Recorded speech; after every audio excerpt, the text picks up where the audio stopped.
Hello everyone. So today we're going to be talking about the Kabbalah of science fiction. Why does it capture our attention so? And we're going to bring perhaps the most heralded episode of Star Trek The Next Generation, called The Inner Light, as an explanation for what exactly does science fiction entail. How do we approach science fiction from a psychological perspective and according to the teachings of Kabbalah, of Jewish mysticism? So first, this class is dedicated in the speedy recovery of all those injured in the Australia attack, Hanukkah attack. And of course, we pray for the families of those that did not make it. We know that those neshamos, those souls, are pleading for all of us to bring Mashiach, to bring the redemption. But it's a very painful thing. And so this class is dedicated to all those affected by these terrible events. So when we think of science fiction, we think of something that's futuristic, and really what it actually entails is something quite marvelous, quite exciting. As you have, for instance, many things that were first discussed in science fiction that are becoming real to some extent, at least in at the testing stage, such as warp drive, or different types of communication devices, and all types of things that have been depicted in science fiction. At the very least, they inspire a new generation of scientists, of people interested in space, and in science in general, in math and technology. So at the very least, science fiction is inspiring people to, in terms of the natural sciences. But there's also a inspiration in terms of the psychological realm and the spiritual realm. So this episode called The Inner Light, I'm just going to say it in brief, but you're welcome to see it, see the episode on your own. It's let's see. It was the fifth season, episode 25 of The Next Generation. So there you have Captain Jean-Luc Picard has an interesting experience. He spends most of the entire episode on in a coma. He's in his Starship Enterprise, and he's in a coma for the majority of the episode. So what happened? So they encountered a probe. The Starship Enterprise encountered a probe, and before you know it, Jean-Luc Picard is transported to some civilization, to some world. And at first it's unclear what is taking place, but really what's happening is that he's living out a life, an experience of a civilization that has since been destroyed. This is a civilization that was destroyed 1,000 years prior, and they sent a probe to carry on, the civilization sent a probe to carry on the memories and the legacy of that civilization. And they were choosing someone to be the bearer of the memories of that civilization. So they chose the upstanding, moral, the character-driven leader, captain of the Starship Enterprise, Jean-Luc Picard. That's who was selected, and he lived out an entire life. And in this life, he was married, he had children. Very different from the life of the captain of the Starship Enterprise. And towards the end of the episode, like at first he's like, how do I get back to the starship? How do I get back to my ship? And towards the end of during the episode, he starts feeling like this is his actual life. But then, towards the end of the episode, as he's trying to save the planet from the destruction, that, again, this is destruction that already happened 1,000 years prior, but he's living out a life on this planet from 1,000 years before, he's trying to save the planet, and he's trying to tell people, you have to do this, you have to do this. You have to figure out a way to save the planet. And they say, no, we tried everything. This is a spoiler alert. So if you want to pause, you can watch the episode first. No, we tried everything. But what we decided, something that we could do, was to send out a probe. And that probe would contain the memory of our civilization.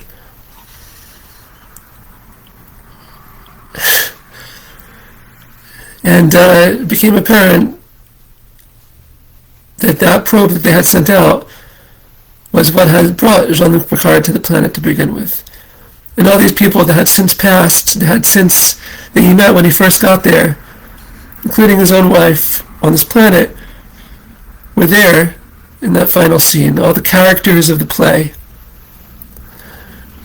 all the different people that he met while on this planet. And his entire life was for the sake of him having the memory of their civilization. And then you show a scene of back on the Starship Enterprise, and Jean-Luc Picard woke up, and he had learned to play the flute while on this planet. So the only item that was inside of this probe was a flute. To remind him that this wasn't a dream, this was something tangible, this was the real stories of the civilization. And when he clutches the flute, and in the final scene of the episode, he's playing the flute. So why do I bring this, and what does this have to do with Kabbalah, and what does this have to do in general about science fiction and about what this means for us?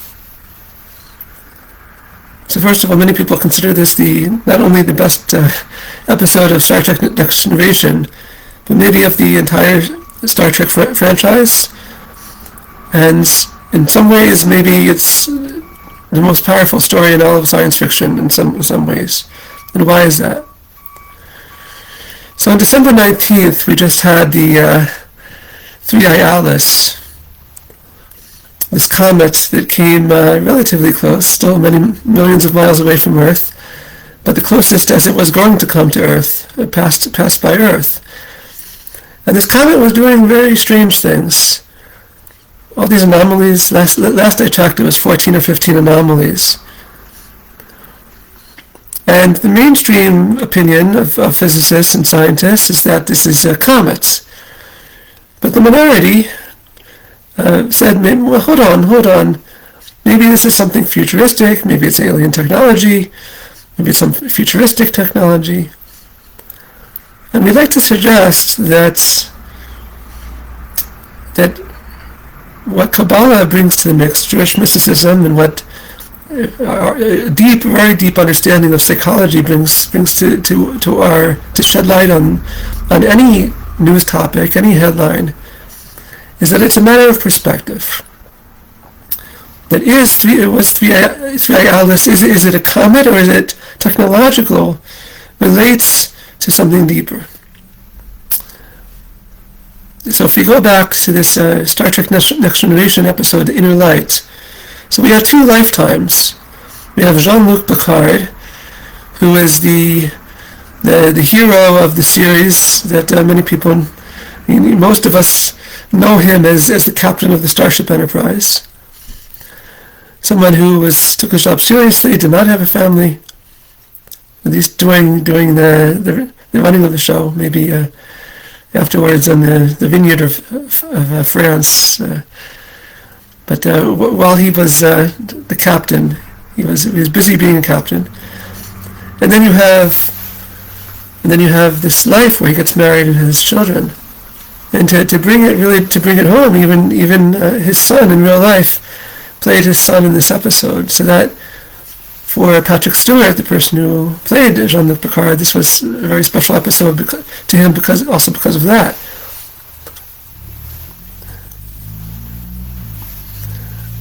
But this question of like Three Eye Alice, do you view as a comet or something as futuristic and technological? Is really how to break apart all of science fiction. And before I explain, let's first explain a little bit more of how this episode, The Inner Light, came to be. So this writer was given the opportunity to pitch an episode, but he didn't have an episode to pitch. If you've ever been a writer, someone who's in a creative profession, or a student with a deadline, you know the way to get things done is you have to come up with something.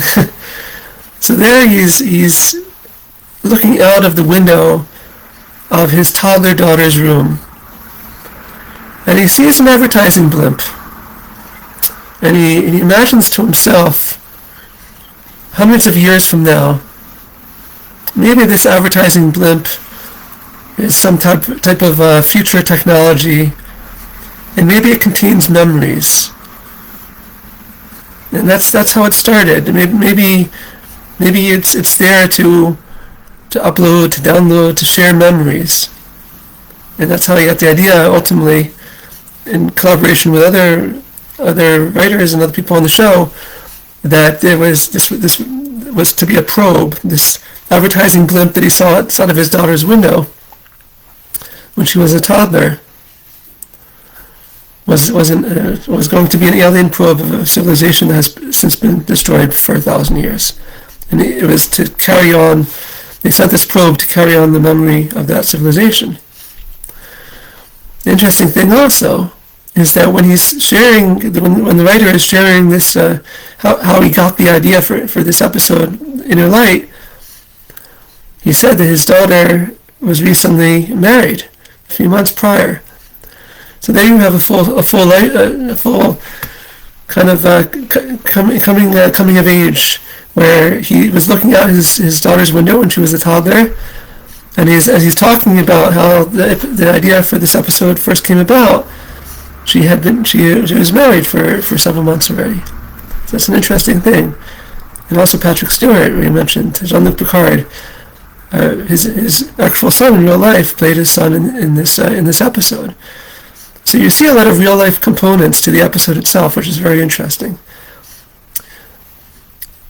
So we mentioned that science fiction inspires people, at the very least, to be interested in science and technology, and maybe even to specific developments and advancements in science and technology, such as warp drive technology, quantum technology, and so forth. So that's sort of like the fiction coming true. That's one of the things, is that the fiction, it's emerging from that fictional reality, is something that's truthful and real. How was that depicted in the episode Inner Light? You have a flute that came out of this probe, that came out of this dream that Picard experienced this entire lifetime. So that he has something tangible, that he knows that this is not something that was made up, that it wasn't just a dream. This was a real civilization. These were people. This was a real world with real people on that world. But what does this have to do with Three Eye Alice? So if you look at the anomalies, so in science fiction, when like say warp drive technology, when you start having experiments and tests that are showing it to be, maybe it's something that's real. So that's something that's emerging from a fictional realm to something that's true. That's already gaining a foothold in reality. We don't have full warp drive technology yet, but you see headlines from time to time, and they're working on it. But what you see with Three Eye Alice was something very interesting. It had all these anomalies, 14, 15 or so or more anomalies. And these anomalies had to do, I'm not a scientist, but this is from, again, viewing at it from Kabbalah and from the psyche of the soul, trying to understand this. These anomalies had to do with both the composition of the object, of the comet, and how it was maneuvering, of the trajectory, how fast it was going, its tail, its anti-tail, all the different things that were happening with this object, the spin, and so forth. So if you bring those anomalies, follow with me here. This is we're going back and forth here. If you take the anomalies that were experienced with realis, now fictionalize those analogies. Imagine how that would exist in the world of fiction. Well, you have something that is traveling in certain ways, it's maneuvering in certain ways, it seems to be going faster than it should be that it should go, or it has an interesting material composition. If you take it far enough, you may get to a starship. Right? If you understand where this is going, if you take all the anomalies that were experienced, that were observed with realis, and say you want to write science fiction, you may in the end up with something that looks very much like a starship that's maneuvering through space. Right, just like that writer who came up with the idea for the inner light saw an advertising blimp, and it gave him the idea for a probe that contains memories. So was realis alien technology or not? So again, mainstream says not. But the motivation to view it as alien technology is very interesting. Because even if, okay, let's say it is 100% a comet. So for sure, you're either way you're advancing your understanding of physics. Either way, it has anomalies that you are unable to explain given the current understanding of physics and science, right? So it's going to advance. You're going to have to update your equations. You have to update how you view comets in the future. That's for sure. But if you're of a certain mindset, maybe that would be viewed to you as inspiration to write a science fiction book about a spaceship that's making all these maneuvers and it's doing all these things and doing all these interesting things that you don't understand. So then again, now let's look at the other direction. When the science fiction writer writes about a starship, what are they talking about? Are they talking about a starship? Or are they talking about a comet that has all these interesting properties? Because it was from decades ago or hundreds of years ago, the only way to explain it was to view it as something that was some very futuristic technology. By given our current understanding, maybe we would say instead of a starship, we would replace that with a comet that does interesting things. As we update our understanding, deepen our understanding of the world around us, we can contain more in the actual world instead of having to resort to the world of fiction. We resort to fiction when we don't understand something, so we create a fictional rendition of that thing because we don't understand it. But the more time progresses, the more we're able to contain even phenomenal things, but view it as something that is very much in the real world. That it's a comet, not a starship, but it's doing phenomenal things and things that we've never seen comets do before. Now let's understand this psychologically. So why does this all matter in terms of my life? In terms of psychologically speaking, not scientifically. Because you're either on earth or in the heavens.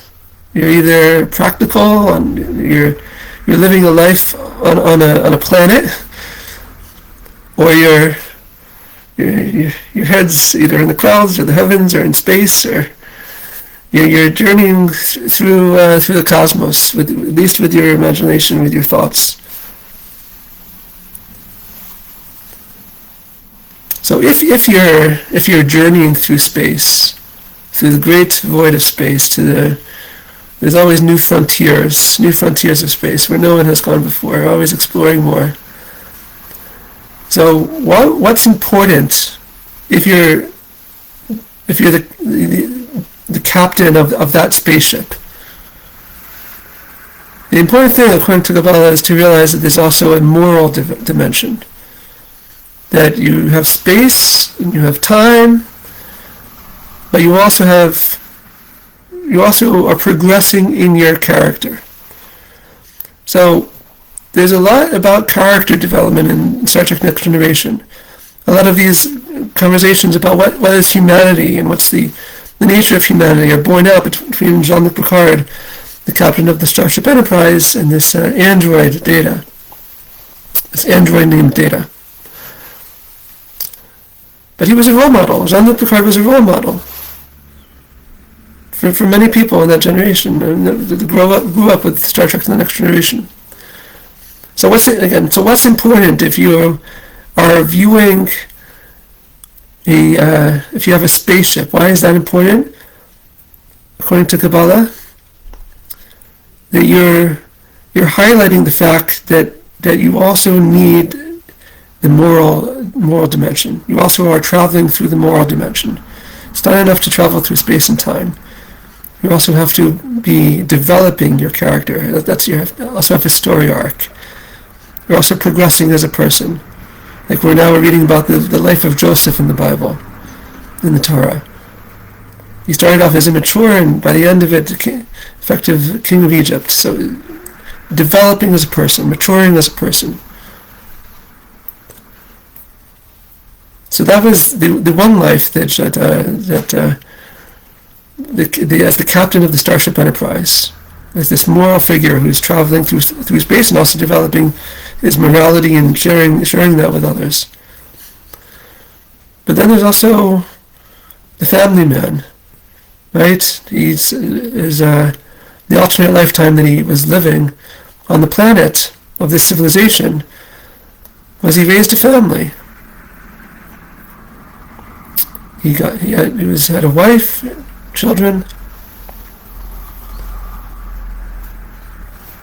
So that's very much grounded to building reality, to building the world, through having children. And to drill it home, he actually acted with his own son in that episode. And to drill it home, the author, the writer of that episode, was inspired while in his toddler daughter's room. And to drill it home, he was talking about his inspiration for the episode a few months after his daughter got married.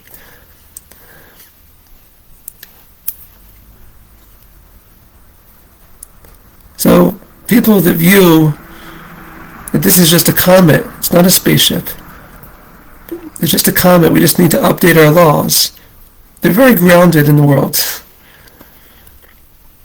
Very grounded in the natural laws. We just have to deepen our understanding of the world itself.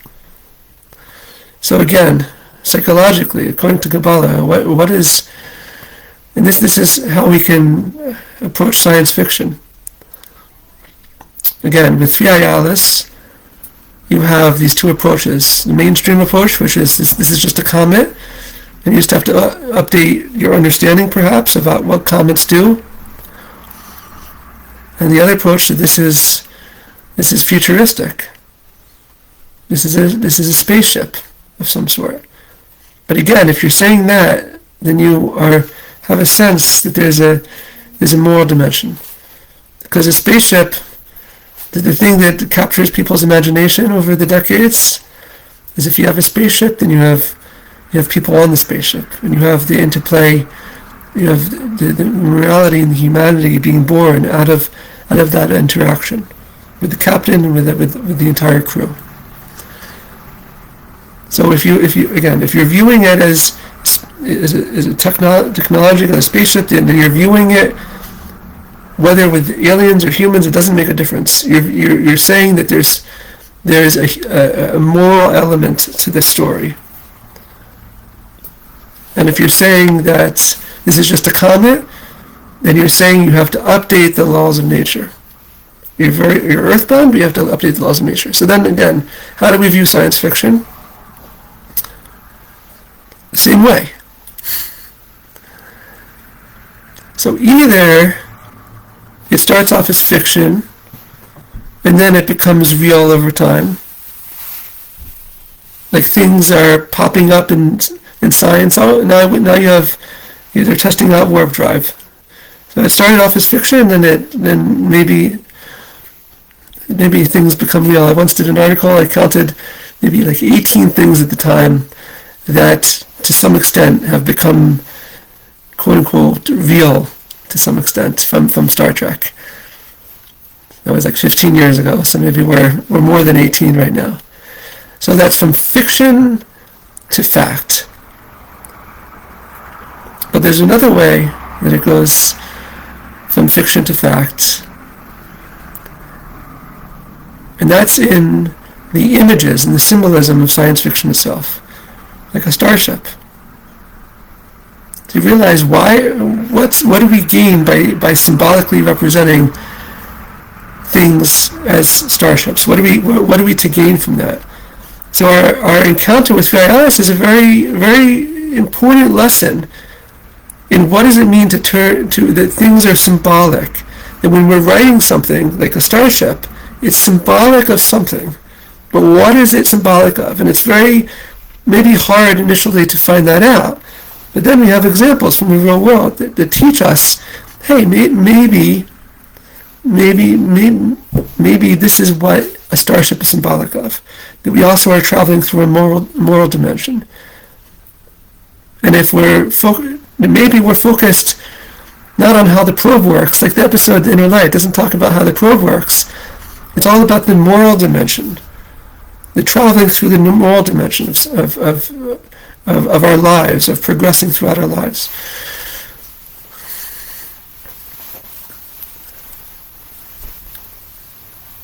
So, what is this also like? Traveling from fiction to fact. It's like going from a dream state and waking up and seeing that dream become a reality. This is also the story of Joseph. That his dreams ultimately came true. So we all have dreams. We all have imagination. We all think about things. But it starts off fuzzy. We have different images, different ideas. Even Jules Verne, that depicted a submarine in 20,000 leagues under the sea, didn't go into detail of exactly how it's going to work. It's over time you improve technology. Over time you understand more. Over time your understanding of how it would actually work improves. So whatever details he included, I'm not exactly sure, whatever details of the submarine Jules Verne included, when you actually have to build a submarine, and when you actually have to develop it and then improve it, then the more and more details are borne out. So too, that's the waking process from the state of fiction, from the imaginative realm. Is you're becoming more and more cognizant of the actual real world details and real world application for these ideas. So anyway, Three-Eye Atlas is it a comet or a spaceship? Ultimately, it reminds us about the different approaches that we take to everything in life, to any news headline and anything in science and technology. Is that are we an Earth person, or Are we more interested in the heavens? And that has to do with our soul root. It actually goes back all the way to Cain and Abel. And to understand that no matter what we favor in life, there's lessons to learn from all approaches of how we view these news events and how we view science fiction and these space things, these comets, and So the idea again is that we're progressing more and more from a fictional state of fiction to the real world, to truth, and there's various ways that happens. Right? Thank you.